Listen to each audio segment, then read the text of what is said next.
Wow, talk about a mangled mess. Eric, day by day, this continues to unfold, and day by day, the confusion continues. With regard to what the senator had to say, your take on that? Yeah, I mean, clearly this case is escalating quickly. There are issues of political import, economic import, and legal import.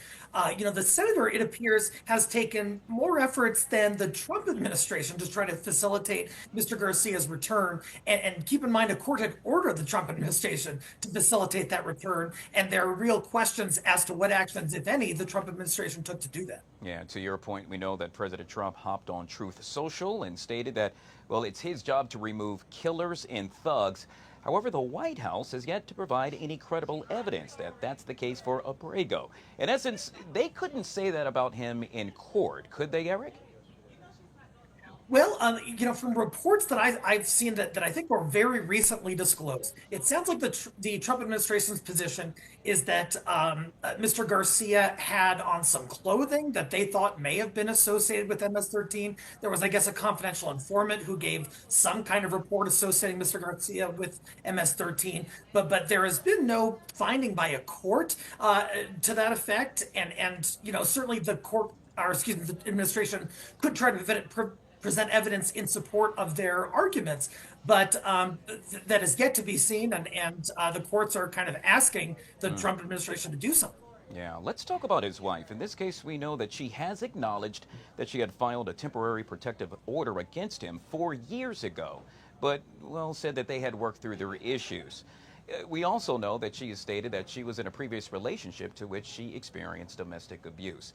Is this the administration trying to, in this case, try the case in the court of public opinion?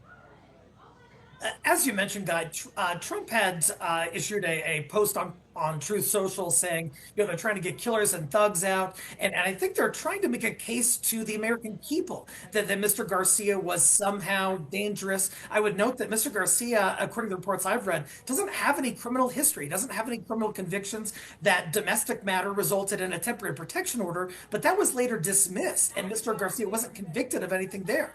And so what it appears is that a person with no criminal history and rather dubious ties right now to MS-13 is being held against his will in an El Salvadorian prison, and the government of America had really effectuated that happen. All right. We know the Trump administration now pushing hard to scramble a federal judge's decision to move ahead with expedited fact finding to help figure out whether the government is complying with her order. In doing so, they're asking the Richmond based appeals court to wipe away her order.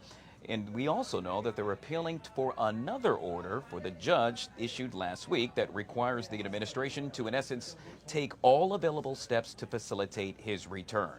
We know this has to be answered, if you will, or responded to by 5 p.m. as of today. How is all of this going to play out, Eric?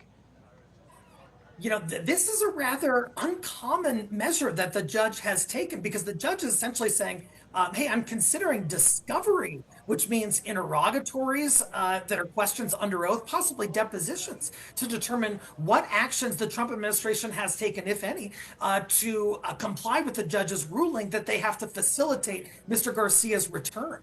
This could get very dicey. We could see executive branch officials and even Trump administration officials being placed under oath and being asked questions about, hey, what did you do to comply with this court's order? Surely the Trump administration will appeal that, and it will continue to go up the chain until there's a final answer. All right, Eric. Well, yet again, we have been speaking with attorney extraordinaire Eric Faddis, joining us right here on the line.